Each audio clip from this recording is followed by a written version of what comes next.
मुझे लग रहा है कि आप लोगों को कहानी पसंद नहीं आ रही, तभी तो आप लोग कहानी सुनने के बाद भी कमेंट नहीं करते। क्या आप लोगों की उंगलियां दर्द करती है? प्लीज कमेंट करके बताएं कि आप लोगों को स्टोरी कैसी लगी। और हाँ, अगर आज 10 कमेंट नहीं आए तो मैं ये समझूंगी कि आप लोगों को स्टोरी बिल्कुल ही पसंद नहीं है और फिर शायद इस स्टोरी के आगे के एपिसोड भी ना आए। आदित्य का पजेसिव लव चैप्टर 20। चलिए शुरू करते हैं।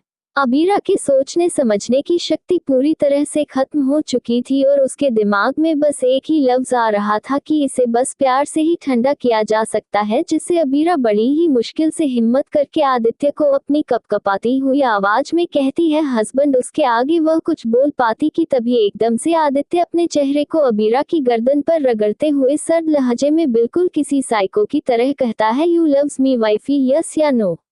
आदित्य की आवाज इतनी ठंडी थी कि अबीरा की रीढ़ की हड्डी तक कांप जाती है। आदित्य की आवाज में एक अजीब सा पागलपन था। अबीरा खुद को नॉर्मल करने की लाख कोशिश कर रही थी, लेकिन न जाने क्यों उसे आज बहुत ही ज्यादा अजीब और डर लग रहा था, जैसे उसके सामने आदित्य हो ही ना बल्कि उसका कोई और ही रूप हो। अबीरा थोड़ी धीमी मगर कमजोर आवाज में डरते हुए कहती है, हाँ मैंने तुम्हें कहा तो था। लेकिन तभी आदित्य एकदम से अबीरा को जोर से धक्का दे देता है, जिससे अबीरा मुंह के बाल सीधे बेड पर जाकर गिरती है और उसके मुंह से एक हल्की सी चीख निकल जाती है और उसका सर हल्का सा बेड के कोने से टकरा जाता है, जिससे उसे अपने सर में दर्द सा महसूस होता है और वह एकदम से अपना सर पकड़कर सहलने लगती है। वही आदित्य गुस्से से अबीरा के बालों पर अपनी पकड़ कसते हुए गुस्से से अपनी तरफ खींचता है, जिससे अबीरा के चेहरे पर दर्द के भाव उभर आते हैं और वह दर्द से तड़पते हुए कहती है, मुझे दर्द हो रहा है।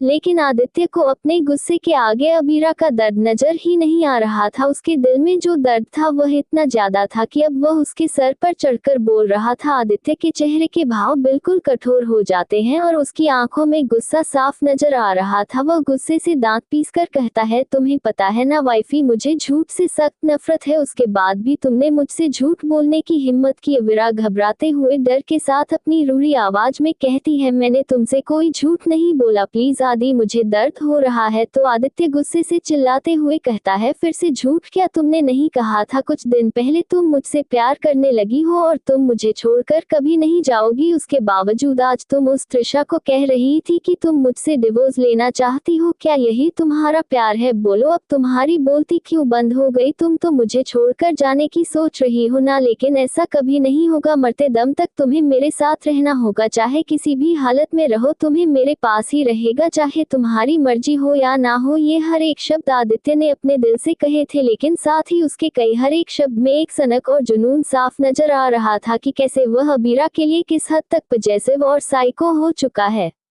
अबीरा का चेहरा तो डिवोर्स शब्द से ही काला पड़ जाता है और वह घबराते हुए मन ही मन कहती है, इसका मतलब इसने मेरी और त्रिशा की बात सुन ली जब मैं उसकी हाँ में हाँ मिल रही थी, और उसी को सुनने के बाद यह इतना ज्यादा गुस्से में है। अबीरा आदित्य को शांत करते हुए कहती है, ऐसा कुछ भी नहीं है जैसा तुमने सुना था, मैं तुमसे डिवोर्स नहीं लेना चाहती। मैंने तो को बस त्रिशा को इसलिए कहा था क्योंकि वह तुम्हारे खिलाफ मुझे भड़का रही थी और बार बार तुम्हारे बारे में उल्टा सीधा बोल रही थी, इसीलिए मैंने उसका मुंह बंद करने के लिए ये कह दिया था। लेकिन मैं सच कह रही हूँ, मैं तुमसे डिवोर्स नहीं लेना चाहती, मैं तो तुम्हारे साथ हमेशा ही पूरी जिंदगी रहना चाहती हूँ। मैं तो तुमसे प्यार करती हूँ ना, तो भला मैं तुमसे डिवोर्स क्यों लूंगी? आदित्य अबीरा की बातें सुनकर भी अभी तक शांत नहीं हुआ था और वह दांत पीसते हुए कहता है, तुम्हें क्या मैं शक्ल से बेवकूफ लगता हूँ जो तुम मुझे कुछ भी कहोगी और मैं मान लूंगा? मैंने तुम्हें जरूरत से कुछ ज्यादा ही छूट और आजादी दे दी, इसीलिए शायद तुम्हारे दिमाग में ये डिवोर्स वाली बात आ गई। कोई बात नहीं, अगर मैं तुम्हें आजादी दे सकता हूँ तो कैद भी अब से तुम्हारा बाहर आना जाना बंद, अब तुम इसी कमरे की चार दीवारी में रहोगी। मुझे छोड़कर जाना चाहती हो ना? अब मैं भी देखता हूँ कि तुम कैसे मुझे छोड़कर जाती हो। ये बोलते हुए आदित्य एकदम से अबीरा को किस करने लगता है और उसकी की बहुत ही ज्यादा रूड और हार्ड थी, जिससे अबीरा को बहुत ज्यादा दर्द हो रहा था अपने होठों में, जिससे अबीरा आदित्य का गुस्सा उसके किस में साफ महसूस कर पा रही थी। वही आदित्य बिल्कुल किसी पजेसिव लवर की तरह अबीरा को बड़ी रूडली तरीके से किस कर रहा था जिससे कुछ देर बाद उसे अपने मुंह में खून का स्वाद आने लगता है। वही अवीरा तो आदित्य की पकड़ से छूटने की कोशिश कर रही थी, लेकिन आदित्य इतना गुस्से में था कि वह अवीरा को छोड़ ही नहीं रहा था। 10 मिनट के बाद आदित्य अवीरा से अलग होता है। वही अवीरा की तो हालत बहुत बुरी तरह से खराब हो रही थी। वह अपना एक हाथ सीने पर रख लंबी लंबी सांस ले रही थी, मानो जैसे एक पल की भी अगर देर हो जाती तो वह दुनिया से अलविदा हो जाती। उसके होठों के किनारों से खून बह रहा था, उसके होंठ पूरी तरह से सूज चुके थे। आज पहली बार अवीरा ने आदित्य का ये रूप भी देखता था जिसकी कोई हद नहीं थी। वही आदित्य के होठों पर हल्का हल्का खून लगा था जिसे वह अपने जीभ को होठों पर फिराते हुए और गुस्से के साथ कहता है, ये तो अभी शुरुआत है। मुझे छोड़कर जाने के बारे में सोचकर भी तुमने बहुत बड़ा गुनाह कर दिया है और इसकी सजा तो तुम्हें हर पल मिलेगी। वही अवीरा की आंखों में तो आंसू थे और चेहरे पर सिवाय दर्द के कुछ भी नहीं। वह अपनी नम आंखों से आदित्य को देखती है जिसके चेहरे के भाव बेहद कठोर थे। वह अवीरा की आंखों में नमी देखकर भी बिल्कुल नहीं पिघल रहा था, क्योंकि उसके जहां में अभी भी वही डिवोर्स वाली बातें ही घूम रही थी और एक डर ने उसे पूरी तरह से जकड़ लिया था कि अवीरा उसे छोड़कर जाना चाहती है। और इस बारे में तो आदित्य सपने में भी नहीं सोच सकता था कि अवीरा के बिना वह कैसे रहेगा। अवीरा दर्द से अपने होठों को छूते हुए रोनी आवाज में कहती है, तुम सच में बहुत हार्टलेस हो, चले जाओ यहाँ से, मुझे तुम्हारी शक्ल भी नहीं देखनी है, please leave me again. Avira ने एक एक शब्द चिल्लाते हुए कहा था जो एक पल के लिए पूरे रूम में गूंज उठा था। उसकी धीमी आवाज एकदम से कर्कश हो चुकी थी और आंखों में गुस्सा था आदित्य की इस हरकत के लिए। कहाँ उसने सोचा था कि वह अपनी इस नई जिंदगी को पहले के जैसा नहीं बनने देगी, लेकिन फिर से वही सब हो रहा था जो उसकी पिछली जिंदगी में हुआ था। आदित्य की नफरत और गुस्सा आज उसे उसकी आंखों में नजर आ रही थी, जिसका खामियाजा वह अभी भुगत रही थी। अवीरा अच्छे से जानती थी कि आदित्य गुस्से में किसी भी हद तक जा सकता है। वही आदित्य भी गुस्से से चिल्लाते हुए कहता है, यह मत सोचना कि मैं अभी यहाँ से जा रहा हूँ तो वापस नहीं आऊंगा। जितना सोचा है सोच लो, लेकिन रहना तुम्हें मेरे साथ ही है, मेरे पास हमेशा के लिए। तो मुझसे दूर जाने की बात अपने छोटे से दिमाग में गलती से भी मत लाना। ये बोलकर आदित्य गुस्से से कमरे के बाहर चला जाता है और कमरे का दरवाजा एक जोर की आवाज के साथ बंद होता है। वहीं अब अवीरा की भी हिम्मत टूट गई थी, उसके हाथ पैर बुरी तरह से कांप रहे थे। वह जोर जोर से रोने लग जाती है और एकदम से घुटनों के बल बैठकर अपने चेहरे को हाथों से छुपा कर रोने लगती है और रोते हुए कहती है, आखिर क्यों मेरे साथ ही ऐसा होता है, कितनी भी कोशिश कर लूं लेकिन मेरी किस्मत क्यों नहीं बदल रही, आखिर क्यों मेरी जिंदगी में दर्द और तकलीफ है जो खत्म होने का नाम ही नहीं ले रही। कुछ समय के लिए तो ऐसा लगा था कि जैसे अब ये सारे दर्द खत्म हो चुके हैं, लेकिन फिर से वही दर्द जिससे मैं हमेशा से दूर भागती थी, फिर से उसने मुझे जाकर लिया। क्या मुझे हमेशा से ही अपनी जिंदगी ऐसे ही बतानी पड़ेगी? यह बोलते हुए अवीरा और भी ज्यादा जोर जोर से रोने लगती है।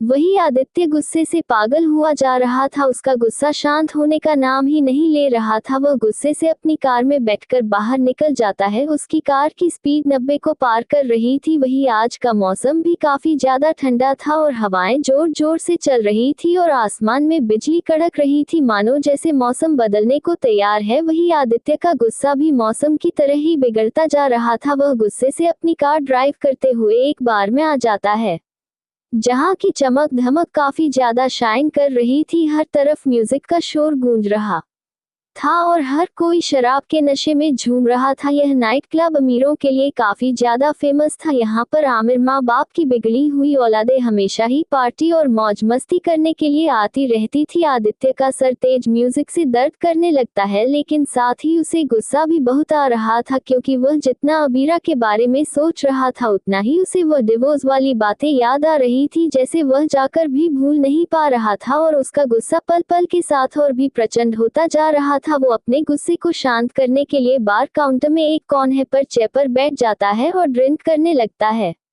वही डांस फ्लोर पर एक खूबसूरत सी लड़की जिसके बल लहराते हुए उसकी कमर को छू रहे थे, उसने अभी रेड कलर की शॉर्ट ड्रेस पहनी थी जिसमें वह काफी ज्यादा खूबसूरत लग रही थी। उसके चेहरे पर हल्का मेकअप और उसका खूबसूरत फिगर जिसकी वजह से वह और भी ज्यादा कमल की थी। श्रेया अग्रवाल वो डांस करते करते थक जाती है तो बार काउंटर के पास आकर एक ड्रिंक ऑर्डर करती है और फिर काउंटर से उल्टा टेक लगाकर अपने फ्रेंड्स को देखने लगती है जो अभी भी डांस फ्लोर पर डांस कर रहे थे कि तभी भी उसकी नजर आदित्य पर पड़ती है। उसके हैंडसम से गुड लुकिंग चेहरे को देखा मानो एक पल के लिए उसकी नजरें जम सी जाती है और फिर वह एकदम से खुश होकर खुद से ही रहती है। ओ माय गॉड, क्या ये सच में आदित्य राणा ही है? मुझे तो अपनी आंखों पर यकीन ही नहीं हो रहा कि तभी वहां पर श्रेया के पास एक लड़की आ जाती है और वह उसे इतना खुश एक साइड देखकर कहती है, क्या हुआ, तू क्यों इतना खुश होती जा रही है? अभी कुछ देर पहले तो तेरे चेहरे पर 12 बजे हुए थे। तो श्रेया खुश होते हुए आदित्य की तरफ इशारा करते हुए कहती है, उधर देख, वह आदित्य राणा ही है ना? तो उसकी फ्रेंड भी उसे तरफ देखती है और फिर आदित्य को ध्यान से देखने की बात कहती है, अरे हाँ, ये तो वही है तेरा क्रश, लेकिन क्या फायदा, इसके पीछे तो शहर की सारी लड़कियां पड़ी हुई है और तेरा तो कोई चांस नहीं है। तो श्रेया गुस्से से मुंह बनाते हुए कहती है, ऐसे कैसे, आखिर क्या कमी है मुझ में? अमीर फैमिली से बिलोंग करती हूँ, खूबसूरत हूँ, उल्टा पूरे कॉलेज के लड़के तो मेरे पीछे पागल हुए पड़े हैं, लेकिन मैं आज तक कभी किसी को भाव नहीं दिया। तो उसकी फ्रेंड उसके सर पर मरते हुए कहती है, मून लड़कों की बात अलग है, यह आदित्य राणा है उन सभी लड़कों से 100 गुना ज्यादा। इसे पाने के तो सपने न जाने कितनी ही लड़कियां देखती है। अगर यह किसी लड़की की तरफ मुस्कुरा कर भी देख लेना तो वह लड़की तो खुशी के वाले आत्महत्या ही कर ले कि उसे आदित्य राणा ने देखकर मुस्कुराया। और वैसे भी मैंने सुना है कि मिस्टर आदित्य राणा को लड़कियों में बिल्कुल भी इंटरेस्ट नहीं है, तभी तो आज तक आदित्य राणा के साथ कभी भी किसी भी लड़की को नहीं देखा गया है। आखिर इतना हैंडसम बंदा कैसे सिंगल रह सकता है? मैं तो यही सोचकर पागल हुई जाती हूँ। श्रेया मुंह बनाते हुए कहती है, अगर तू मुझे इंक्रीज नहीं कर सकती तो ऐसे मुझे तने तो मत दे, और वैसे भी आदित्य राणा तो मेरा ही होता रहेगा और जल्दी में उससे शादी करके मैसेज आदित्य राणा बन जाऊंगी और फिर तुझे बताऊंगी। तो उसकी फ्रेंड हंसते हुए कहती है, सपने ही देख तू। लेकिन श्रेया की आंखों में तो एक अलग ही चमक थी, वह आदित्य से बहुत ज्यादा प्यार करती थी। उसने जब पहली बार आदित्य को मैगजीन के फ्रंट पेज पर देखा था तो उसके गुड लुक्स देखकर ही उसे तो उससे फर्स्ट साइड लव हो गया था और उसने डिसाइड कर लिया था कि वह शादी करेगी तो आदित्य राणा से ही। इसीलिए श्रेया ने बहुत ही अच्छे से अपनी पढ़ाई करी और हमेशा ही वह टॉप करती थी ताकि वह आदित्य के लायक बन सके। और आज आदित्य उसके सामने था और उसकी फ्रेंड की कही बातें उसके दिल में चुभती है